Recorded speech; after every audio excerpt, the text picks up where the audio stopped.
বিপদে পড়ে মানুষের কাছে সাহায্য চাইতে এলো কাছিম। জলে থাকতে থাকতে মুখে প্রচুর সমুদ্রের শামুক আটকে কষ্ট পাচ্ছিল জীবটি।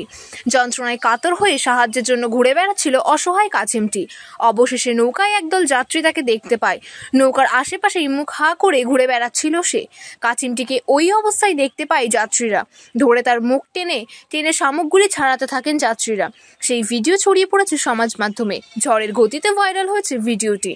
ভাইরাল সেই ভিডিওয় দেখা গিয়েছে অনেক সামুদ্রিক শামুক কাছিমের মুখে আটকে আছে। এই শামুকগুলি পাথর, নৌকা বা সামুদ্রিক প্রাণীর চামড়ার সঙ্গে লেগে থাকে। প্রচুর পরিমাণে সেগুলি কচ্ছপের চোয়ালে আটকে ছিল।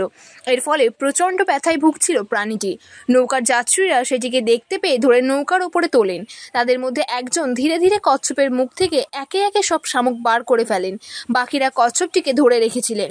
কচ্ছপটিও মুখ খোলা রেখে তাদের সহযোগিতাই করছিল। শামুকগুলি টেনে বার করার সময় বিন্দুমাত্র ছটপট করেনি সে। সমস্ত শামুক সরিয়ে ফেলার পর সেটিকে আবার জলে ছেড়ে দেওয়া হয়। তারপর কচ্ছপটি আবার সমুদ্রে সাঁতার কাটতে থাকে। জল থেকে মাথা তুলে কয়েকবার হা করার পর সেটি আবার জলে ডুব দেয়।